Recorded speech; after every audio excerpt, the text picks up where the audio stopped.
a dit condamner cet acte de guerre intolérable mené par la Russie. C'était par la voix de Gérard Larcher en ouverture de la séance. C'est important dans ce moment-là d'avoir une unanimité politique sur ces sujets. C'est important à tous les niveaux. C'est important ici en France, ici au Sénat. C'est important à l'Assemblée. C'est important ici en France. Et je crois que cette unité, et Dieu sait qu'elle a été dure à obtenir, il y avait tellement de, j'allais dire, de complices de Poutine jusqu'à présent qui expliquaient qu'il avait raison et qu'on avait tort.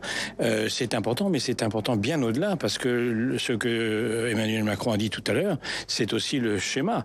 L'Union européenne cet après-midi, l'OTAN ce soir, et le fait que depuis le début, nous soyons restés unis et nous le soyons de plus en plus, c'est déjà une première défaite de Poutine, et je pense que c'est fondamental. On a entendu effectivement à la tribune du Sénat hier un de vos discours qui sont très largement partagés sur les réseaux sociaux et où vous vous en preniez aux candidats ou aux futurs possibles candidats à l'élection présidentielle qui seraient en quelque sorte des complices du régime russe. Vous pensez à eux aujourd'hui, vous voulez les dénoncer particulièrement? Je pense que dans ce contexte où il faut une certaine, comme vous l'avez dit, où il faut l'unité nationale, l'heure n'est pas aux polémiques. Mais ce que j'ai dit hier avant l'invasion, oui, c'était peut-être prémonitoire, mais c'est surtout que depuis des mois et des années, oui, il nous explique que, bien entendu, le seul but de Poutine, c'est de protéger sa sécurité, c'est qu'il est agressé par l'OTAN, par l'Union européenne, etc.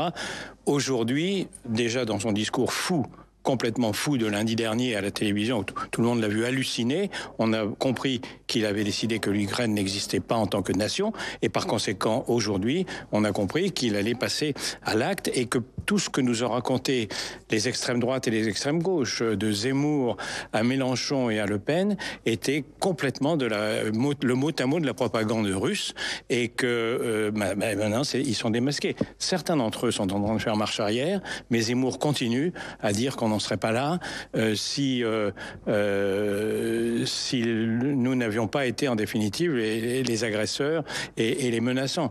Au moment où 150 000 hommes sont là et où certains sont entrés déjà en Ukraine, c'est une folie de dire ça, et c'est une attitude de collabo. Il n'y a pas d'autre mot. Demain, Emmanuel Macron va faire lire un message dans l'ensemble